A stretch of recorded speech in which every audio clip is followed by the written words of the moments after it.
What's up, viewers? Welcome back to my YouTube channel NS Vlogs. Last వీడియోలో మీకు Telugu states నుండి Ladakh and Ladakh to Nubra valley to Pangong lake ఎలా రావాలో చెప్పా. లాస్ట్ వీడియో ప్యూర్లీ బిగినర్స్కి మాత్రమే అండ్ ఇక్కడ నుండి కొంచెం అడ్వాన్స్ లెవెల్ అంటే ఇక్కడ వరకు వచ్చారు అంటే మీరు కొంచెం అడ్వాన్స్ లెవెల్కి వచ్చినట్టే. సో ఇక్కడ నుండి మనం ఉమ్లింగ్లా వెళ్ళిపోదాం. ఉమ్లింగ్లాకి వెళ్ళాలంటే దారి ఎలా వెళ్ళాలి, ఏమేమి పర్మిట్స్ కావాలి, 80 కిలోమీటర్స్ దాకా మ్యాప్ లేవు, ఏం లేవు ఇక్కడ మ్యాప్లు ఉండవు, ఏముండవు. ఇక్కడ నువ్వు ఉమ్లింగ్లా అంటే ఏ దారిలో దొరికితే ఆ దారిలో వెళ్ళాలి. వాడు ఒకటే చెప్తాడు ఉమ్లింగ్లా అంటే ఎక్కడ. సో ఎంత డిస్టెన్స్ ఉందన్నది ఈ వీడియోలో మీకు కంప్లీట్గా చెప్తా. ఈ వీడియోలో మీకు 3 మేజర్ థింగ్స్ అయితే చెప్తా. ఈ మేజర్ థింగ్స్ పక్కా అంటే పక్కాగా పాటించాలి. సో ఈ మేజర్ థింగ్స్ ఈ వీడియో కంటిన్యూటీలో అక్కడ చెప్తా అండ్ లాస్ట్ ఎండింగ్ వరకు అయితే తప్పకుండా చూడండి. So begin the show. ఇప్పుడు వరకు మనం Khardung La is the highest motorable and నాకు తెలిసి it's a dangerous motorable road అనుకోవచ్చు. అండ్ ఇప్పుడైతే ప్రెసెంట్ కార్దుంగ్లా కాదు, ఇక్కడ నుండి Umlingla is the highest motorable road. And dangerous అన్న వర్డ్ అయితే మాత్రం కార్దుంగ్లాకే వదిలేస్తున్నా, ఎందుకంటే 2016 తర్వాత మన ఇండియన్ BRO వాళ్ళు రోడ్స్ అయితే ఫుల్లీ కన్స్ట్రక్షన్ చేశారు. సో మనం ఇప్పుడు ఈజీగా కార్దుంగ్లా వెళ్తున్నాం, నూబ్రా వ్యాలీ వెళ్తున్నాం అండ్ ఈజీగా ప్యాంగాంగ్ కూడా వెళ్తున్నాం. అండ్ అంతే ఈజీగా కొంచెం డిఫికల్ట్గా ఉమ్లింగ్లాగా వెళ్ళిపోదాం. కానీ ఉమ్లింగ్లాకి వెళ్ళే ముందు మనమైతే మన ఇండియన్ ఆర్మీకి సెల్యూట్ అయితే చెప్పాలి, ఎందుకంటే అలా కష్టం. ఇప్పుడు మనం ఎంతో ఈజీగా ఇలాంటి ప్లేసెస్ అన్ని ట్రావెల్ చేస్తున్నాం. అండ్ ఈ ఉమ్లింగ్లా అనే పేరే ఎలా వచ్చిందో మీకు ఇప్పుడు ఎక్స్ప్లెయిన్ చేస్తా. సో ఈ ప్లేస్కి వెళ్ళే ముందు దాని హిస్టరీ కూడా కొంచెం తెలుసుకోవాలి. సో ఆ హిస్టరీ ఏంటో మీకు చెప్తా. 2016 చిస్ములే టు డెన్చాక్ ఒక రోడ్ని అయితే కన్స్ట్రక్షన్ చేశారు మన BRO వాళ్ళు. దాంట్లో వచ్చే హైయెస్ట్ పాయింటే ఉమ్లింగ్లాగా నామకరణం చేశారు. సో ఈ ఉమ్లింగ్లా ఎగ్జాక్ట్లీ మన హాన్లే నుండి ఒక కొంతమందికి 80 కిలోమీటర్స్, కొంతమందికి 40 కిలోమీటర్స్. కానీ 40 కిలోమీటర్స్ రూట్ ఎలా ఉంటుందో చెప్తా, 80 కిలోమీటర్స్ దారి ఎలా వెళ్ళాలో కూడా చెప్తా. చాలామంది ఏమనుకుంటారంటే 40 కిలోమీటర్సే కదా ఉమ్లింగ్లా, అలా వెళ్ళి వచ్చేద్దాం హాన్లే నుండి అనుకుంటారు. కానీ అంత ఈజీ కాదు మీరు అనుకున్నది. అండ్ 80 కిలోమీటర్స్లో కూడా మీరు సాఫీగా వెళ్ళిపోదాం అనుకుంటే మాత్రం పొరపాటే. దీంట్లో కూడా కొంచెం కన్ఫ్యూజన్ ఉంటుంది, ఎందుకంటే మనం ఎగ్జాక్ట్లీ ఏ పాయింట్స్ అన్నది చూసుకోకపోతే ఎడార్లో తప్పుకుపోయినట్టు ఆ ఒక్క ప్లేస్లో మీరు తప్పుకుపోతారు. సో నేనైతే ఏమేం పాటించాలో చెప్తా. కానీ మనం ప్రెసెంట్ లదాఖ్లో ఉంటే లదాఖ్, లేకపోతే లాస్ట్ వీడియో లాగా ప్యాంగాంగ్ లేక్ వరకు వచ్చేసాం కదా, ప్యాంగాంగ్ లేక్ టు ఎలా వెళ్ళాలి, లేకపోతే లదాఖ్ కూడా చెప్పేస్తా. 2 రూట్లు అయితే చెప్పేస్తా. ఫస్ట్లీ లదాఖ్ నుండి ఎలా వెళ్ళాలో చెప్పుకుందాం. Ladakh to Nyoma and Nyoma to Rongo and Rongo to Hanle. And second వచ్చేసి ప్యాంగాంగ్ టు ఎలా వెళ్ళాలి అంటే Chushul to Rongo to Hanle. And Hanle వరకు అయితే మీరు రీచ్ అవుతారు. నాకు తెలిసి బై 1 డే రీచ్ అయిపోవాలి. ఇఫ్ ఇన్ కేస్ లేట్ అయ్యింది అనుకోండి, మీకు మధ్యలో ఒక్కసారి మన లోకల్స్ కానీ లేకపోతే అక్కడ ఉన్న ఆర్మీ వాళ్ళని మీరు కాంటాక్ట్ చేసి అక్కడ దగ్గరలో ఉన్న హోమ్ స్టేస్ కానీ ఏదైనా టెంట్ హౌసెస్ కానీ ఏమైనా ఉంటే మీకు చెప్తారు. సో రంగంలో మీకు చెక్ పోస్ట్ ఉంటుంది. నేను కరెక్ట్ ప్రొనౌన్స్ చేసానా లేదా అన్నది నాకే డౌట్ వస్తుంది. సో నేమ్స్ అయితే మీకు ఇలా డిస్ప్లేలో ఇస్తా, ఆ నేమ్స్ ని మీరు గూగుల్లో అయితే సెర్చ్ చేయండి. సో ఈ వీడియోలో ఇది ఒక ఫ్రీ టిప్ వేసుకోండి, పక్కాగా ఆఫ్లైన్ మ్యాప్స్ అయితే డౌన్లోడ్ చేసుకోండి. మేబీ iOSలో ఆ ఫీచర్ లేదనుకుంటా, ఆండ్రాయిడ్లో అయితే ఆ ఫీచర్ ఉంది. సో పక్కా ఆఫ్లైన్ మ్యాప్స్ అయితే డౌన్లోడ్ చేసుకోండి. ఆఫ్లైన్ మ్యాప్స్లో మీకు ప్యాంగాంగ్ టు ఈ రూట్ చూపిదు, Pangong to Rongo to Hanle route అయితే చూపిదు. లే నుండి అయితే పక్కా చూపిస్తుంది. సో ప్యాంగాంగ్ టు వెళ్ళేటప్పుడు అయితే ఒకసారి లోకల్స్లో వాళ్ళని కనుక్కొని రూట్ ఎలా వెళ్ళాలి అన్నది చెక్ చేయండి, ఎందుకంటే ప్యాంగాంగ్ టు మళ్ళీ బ్యాక్ నయోమా సైడ్ తీసుకెళ్తుంది. మనకి అంత అవసరం లేదు, డైరెక్ట్ చిసుల్ టు మనకి రంగో టు హాన్లే అయితే ఉంది. రంగోలో మీకు చెక్ పోస్ట్ అనేది పక్కా ఉంటుంది. ఆ చెక్ పోస్ట్లో మీకు చెప్పే కదా, మీకు లాస్ట్ వీడియోలో పర్మిట్స్ అనేది చెక్ చేస్తారు అని, ఇక్కడ మళ్ళీ మీకు చెక్ చేస్తారు. ఇఫ్ మీకు లేదనుకోండి ఇక్కడ నుండి మిమ్మల్ని అయితే బ్యాక్ పంపించేస్తారు. సో పర్మిట్స్ అయితే పక్కా పెట్టుకోండి. Rongo to Hanle is a beautiful road, ఒక సింగిల్ స్ట్రెచ్ కొండల మధ్యలో. అసలు మీకు నాకు తెలిసి రోడ్డు మట్టి తప్ప కొండలు ఇంకా ఏం కనిపించదు. అండ్ డైరెక్ట్లీ మీరు వెళ్తున్నప్పుడు ఒక వేసుకోండి. ఒక 60-70 ఎకరాల్లో ఒక మిలిటరీ సెటప్ ఉంటుంది, కంగారు పడకండి. అది చూసిన తర్వాత మన ఇండియన్ ఆర్మీలో ఒక చిన్న డాట్ అనుకోండి, ఆ 100 ఎకరాల మిలిటరీ సెటప్. అక్కడ నుండి హాన్లేకి వెళ్ళే ముందు ఒక చెక్ పోస్ట్ ఉంటుంది. ఆ హాన్లేకి ఒక 1 కిలోమీటర్ ముందు ఉంటుంది. అంటే చెక్ పోస్ట్ దగ్గర ఉన్న చెక్ పోస్ట్ దగ్గర ఎంట్రీ చేసేసి వెళ్ళిపోదాం. పోస్ట్లో మీకు ఎంట్రీ అయితే చేసుకుంటారు. అండ్ అక్కడ నుండి మీరు హాన్లేలో ఒక హోమ్ స్టేలో అయితే పక్కా ఉండండి.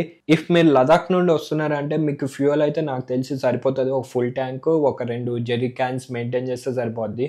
ఓవరాల్గా ఒక 30 to 40 depends upon your mileage మీరు మెయింటైన్ అయితే చేసుకోండి. ఓవరాల్గా ఒక క్యాలిక్యులేషన్గా వేసుకోండి ఎన్ని కిలోమీటర్స్ వస్తుందో.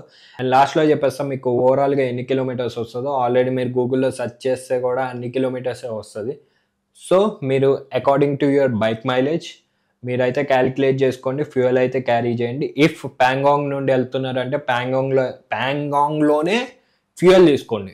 ఎందుకంటే హాన్లేకి వెళ్ళి ఫ్యూయల్ తీసుకుంటే మాత్రం మనకి లీటర్ మీద అక్కడున్న ప్రైస్కి 30 to 40 రూపీస్ ఎక్స్ట్రానే ఛార్జ్ చేస్తారు. ఎందుకంటే ఆ ఫ్యూయల్ కూడా అక్కడ మిలిటరీ వాళ్ళ నుండి తెచ్చుకొని మనకి బ్లాక్లో అయితే అమ్మడం జరుగుతుంది. నేను లాస్ట్ టైం అడిగినప్పుడు వాళ్ళు చెప్పారు మిలిటరీ వాళ్ళ దగ్గర నుండి తెచ్చుకుంటాం అక్కడ నుండి మేము అని. ఎందుకంటే హాన్లే వరకు వెళ్ళిపోతారు. హాన్లే నుండి ఉమ్లింగ్లో వెళ్ళేటప్పుడు మీకు 40 or 80, నేను చెప్పే కదా 40 or రావచ్చు, 80 రావచ్చు. కానీ రెండు వెళ్ళే టైమింగ్ అయితే ఒకటే. మీరు 40లో వెళ్ళినా 3.5 అవర్స్లో ఉమ్లింగ్లాగా వెళ్తారు, 80 కిలోమీటర్స్లో వెళ్ళినా 3.5లో వెళ్తారు. అదో మ్యాజిక్. సో ఇదైతే మీరు బాగా గుర్తుపెట్టుకోండి. ఫస్ట్ టిప్ ఏదంటున్నారా, ఈ ఫ్యూయల్ది పక్కా పెట్టుకోండి. అండ్ హాన్లేకి రీచ్ అవగానే మీరు అక్కడ చూడాల్సిందే మన వరల్డ్లోనే హైయెస్ట్ ఆస్ట్రోనామికల్ అబ్జర్వేటరీ.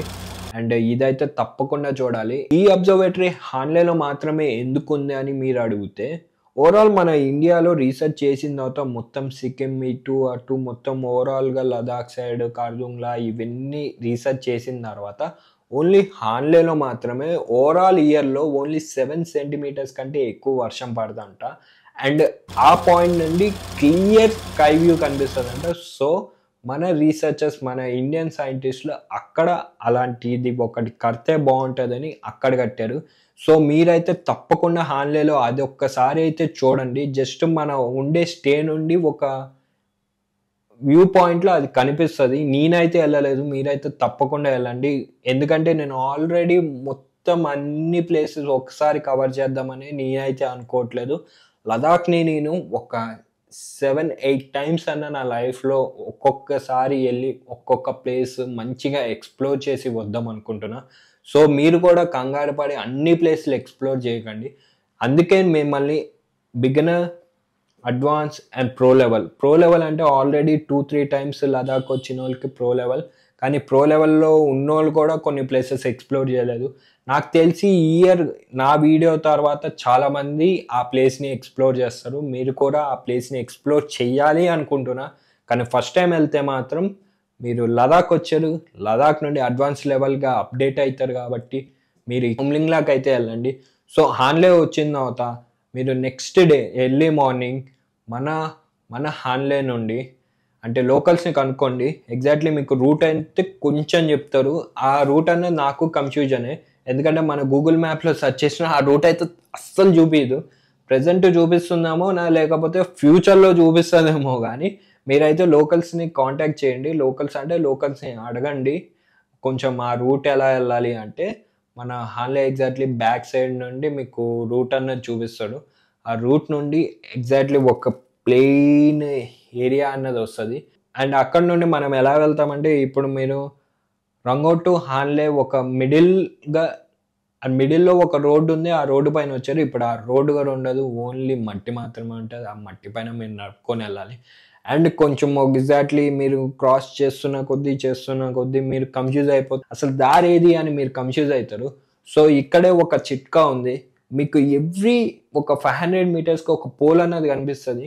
అంటే మీరు నించొని చూస్తే ఎవ్రీ పోల్ అన్నది కనిపిస్తుంది. ఆ పోల్ మీరు ఎగ్జాక్ట్లీ స్ట్రైట్ ఒక 8 to 10 to 10 కిలోమీటర్స్ వేసుకొని 10 తర్వాత ఆ పోల్ మీరు ఒక 2 కొండల మధ్యలోకి డైవర్ట్ చేస్తుంది అనమాట. అంటే రైట్ సైడ్ అండ్ మీకు ఈ వీడియోలో చూస్తున్నారు కదా, ఇవే ఆ పోల్స్. దీనిపైన మార్క్స్ కూడా ఉంటాయి. బిఆర్ఓ కానీ బిఎస్ఆర్ సంథింగ్ రాసి ఉంటాయి. ఎగ్జాక్ట్లీ ఈ పోల్స్ ఉన్నాయి కదా, ఈ పోల్స్ని అయితే మీరు ఫాలో అవ్వండి. ఈ పోల్స్ నుండి మీరు వెళ్తే, మీరు స్ట్రైట్గా వెళ్తే, దీంట్లో నేను కన్ఫ్యూజ్ అయ్యి నేను బంకర్స్, మీకు ఐడియా ఉందా? బంకర్స్ ఉంటాయి, ఒక బంకర్స్ ఉంటాయి, అంటే మిలిటరీ వాళ్ళ సీక్రెట్ బంకర్స్ ఉంటాయి కదా, బంకర్స్ మధ్యలో నుండి వెళ్ళా. నాకైతే ఇలాగా గూస్ బంప్స్ వచ్చాయి. నేను చుట్టుపక్కల ఇలా పైకి కిందకి చూస్తుంటే మొత్తం అక్కడికి దగ్గరికి వెళ్ళిందో తెలిసింది అది బంకర్స్ అంటే. దూరం నుండి అయితే జస్ట్ రాళ్ళు అనుకున్నా, కానీ అవి సీక్రెట్ బంకర్స్. నేను దగ్గరికి వెళ్ళిన తర్వాత నాకు ఫ్యూజులు అవుట్. అసలు దాంట్లో రియల్గా ఉన్నారా లేరా, ఉంటే నా పరిస్థితి ఏంటి? మేబీ నేను ఇండియన్నే అండ్ మన ఆర్మీ వాళ్ళే, కానీ ఆ భయం ఉంటుంది కదా, ఆ భయం అయితే ఉంది. అండ్ ఫైనల్లీ నేను ఒక తార్ రోడ్ని అయితే చేరుకున్నా. అండ్ అక్కడ జస్ట్ ఒక చిన్న కార్డ్బోర్డ్ అంత సైజ్ పైన వే టు ఉమ్లింగ్లా అని రాసుంది. నాకు మా తమ్ముడికి ఫ్యూజ్లు ఎగిరిపోయినాయి. మేము రోడ్డు మధ్యలో ఏం చేసాం. అండ్ దీని ముందు ఒక చిన్న ఇంట్రెస్టింగ్ పాయింట్ ఏంటంటే, మా దాంట్లో చెప్పా కదా సింహం అని, మా సింహం వచ్చాడు అని. ఆ సింహం డైరెక్ట్ మిలిటరీలో హైయెస్ట్ ఒక 1 స్టార్ 2 స్టార్ ఇలా ఆర్మీ వాళ్ళలో ఉంటుంది చూడు, ఆ బండిని ఆపి అడిగాడు అడ్రస్. అసలు మాకైతే పిచ్చెక్కిపోయింది. ఆయన ఏం చెప్పాడో మాకేం అర్థమైందో మాకేం తెలియదు, కానీ లాస్ట్లీ ఆయన చెప్పింది మాత్రం మాకు అర్థమైంది. తార్ రోడ్డుకి అయితే మేము చేరుకున్నాం. అక్కడి నుండి ఇంకా ఆ రోడ్ని ఫాలో అవ్వకుంటూ వెళ్తే రూట్స్ అన్నది అర్థమవుతూ ఉంటుంది. అండ్ లాస్ట్లీ ఫైనల్లీ ఉమ్లింగ్లాకి వెళ్ళే ముందు మీకు ఒక చెక్ పోస్ట్ అయితే ఉంటుంది. అక్కడ నుండి రైట్ డైవర్షన్ తీసుకుంటే మీకు మళ్ళీ అక్కడ నుండి ఒక కొండ ఎక్కాలి. కొండ ఎక్కిన తర్వాత అక్కడ నుండి ఒక బ్యూటిఫుల్ వ్యూలో మీకు ఎండ్ ఆఫ్ ది ప్లేస్లో మీకు ఉమ్లింగ్లా హైయెస్ట్ మోటరబుల్ రోడ్ అని ఉంటుంది. అండ్ ఎగ్జాక్ట్లీ అది ఎంత హైట్లో ఉంటుందో మీకు ఒక ఎగ్జాంపుల్ ఏంటంటే, మనమున్న హైదరాబాద్ ఎగ్జాక్ట్లీ మహా అయితే 2000 to 3000 ఫీట్ ఆల్టిట్యూడ్లో ఉంటుంది. అంటే ఎగ్జాక్ట్లీ మనం ఇప్పుడు ఉమ్లింగ్లా 19,000 ఫీట్ ఆల్టిట్యూడ్లో ఉన్నాం. మీరు అర్థం చేసుకోండి మనం ఎక్కడి నుండి ఎంత దూరం వచ్చాం, ఎంత అచీవ్ చేసామని. Umlingla is the next level. కార్దుంగ్లాలో కూడా నాకు అంత ఫీల్ రాలేదు, కానీ ఉమ్లింగ్లాలో వచ్చింది first time. It's next level. ఉమ్లింగ్లాకి అయితే తప్పకుండా వెళ్ళాలి. అండ్ అక్కడ నుండి మన రిటర్న్ హాన్లేకి అయితే వచ్చేసాం. హాన్లేలో మళ్ళీ స్టే తీసుకోండి. అండ్ నెక్స్ట్ డే ఇక్కడ నుండి మనము Tso mori, the beautiful lake అది.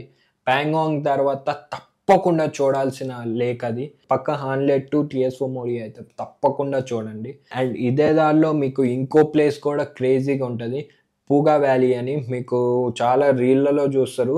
Reality of the Puga valley is too different. మీరు కొన్నిసార్లు నమ్మరు, కొన్నిసార్లు బాగుంటుంది, కొన్నిసార్లు బాగోదు. మీరు ఎక్స్పీరియన్స్ మాత్రం కొన్నిసార్లు వరస్ట్ ఉండొచ్చు, కొన్నిసార్లు అటు ఇటు. నేనైతే చెప్పలేను. ఇఫ్ ఇన్ కేస్ ఇక్కడ నుండి పూగా వ్యాలీ టు మీరు డైరెక్ట్ మనాలి వచ్చేద్దాము అనుకుంటే మాత్రం మీకు డైరెక్ట్ సాచు రోడ్ని అయితే తగులుతారు. సచ్చు రోడ్ గారు తగలరు. సచ్చు కంటే ముందే జిస్పా సైడ్కి వెళ్ళిపోతారు. జిస్పా టు మనాలి రూట్కి అయితే వెళ్ళిపోవచ్చు.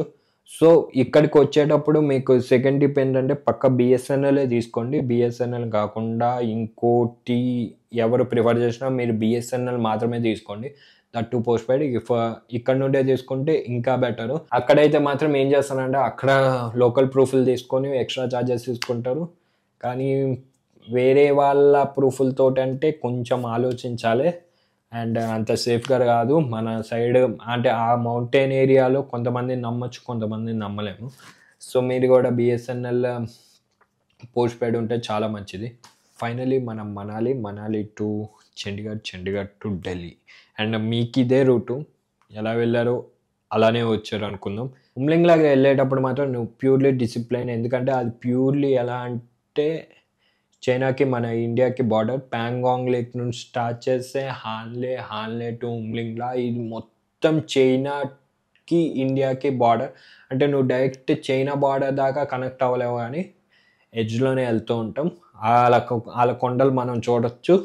అదైతే నేను నమ్ముతా. వాళ్ళ కొండలు మనం చూడొచ్చు, మన కొండలు వాళ్ళు చూడొచ్చు. సో ఫైనల్లీ లదాఖ్ ఎపిసోడ్ అయితే ఇక్కడితో కంప్లీట్ అవుద్ది. ఓవరాల్గా మన తెలుగు స్టేట్స్ నుండి లదాఖ్ వచ్చి లదాఖ్ టు అన్ని చూసుకొని ఉమ్లింగ్లా అన్ని పాస్ చేసి అండ్ రిటర్న్ వెళ్ళిపోదాం అనుకున్న వాళ్ళకైతే ఎగ్జాక్ట్లీ కరెక్ట్ ఉంటుంది. ఇఫ్ ఇన్ కేస్ మీరు ఫ్లైట్లో వచ్చి అక్కడ బైక్ తీసుకొని ఇదే రూట్ చేసేసుకున్నాం కార్దుంగ్లా, నూబ్రా వ్యాలీ, ప్యాంగాంగ్ అండ్ ఉమ్లింగ్లా చేద్దామన్నా ఓకే. మళ్ళీ రిటర్న్ అండ్ టిఎస్ఓ మోరీ చూడొచ్చు. టిఎస్ఓ మోరీ టు డైరెక్ట్ మళ్ళీ లదాఖ్లో వచ్చేయచ్చు. అది కూడా ఒక సర్కిలే, so no problem. And next ఎపిసోడ్లో మీకు 2 ఉన్నాయి. రెండిట్లో ఒకటి స్పితి, ఇంకోటి జన్స్కార్. దేని గురించి చెప్పాలో అయితే కామెంట్ చేయండి. రెండు నెక్స్ట్ చాలా తొందరగా అప్లోడ్ చేద్దాం అనుకుంటున్నాను, ఎందుకంటే ఆల్రెడీ సీజన్ స్టార్ట్ అయిపోయింది. ఇప్పుడు ఇంకో 10 daysలో స్టార్ట్ అయిపోద్ది. కొంతమంది లదాఖ్ 2 డేంజరస్ అంటారు, కొంతమంది అసలు ఏం లేదంటారు. కానీ నేను చెప్తున్నా డిసిప్లిన్ పక్కా ఉండాలి, రోడ్డు మీద కాన్సన్ట్రేషన్ హై ఉండాలి. ఈ మధ్య రైడర్స్ అందరు కాన్సన్ట్రేషన్ మిస్ అయ్యి ఎక్కడికక్కడ యాక్సిడెంట్లు చేస్తున్నారు, ఎక్కడికక్కడ పడిపోతున్నారు. కాన్సన్ట్రేషన్ అయితే మిస్ అవ్వకండి. So with all set do like, share and subscribe. And next episode అయితే స్పితి ఆర్ సంస్కార్ రెండిట్లో ఏది కావాలో మీరు కామెంట్ చేశారనుకోండి, నేను అక్కడక్కడ అప్లోడ్ చేసేస్తా. ఇప్పుడు సబ్స్క్రైబ్ చేసుకోకపోతే ఫాస్ట్గా నా ఛానల్ సబ్స్క్రైబ్ చేసుకోండి. Thank you.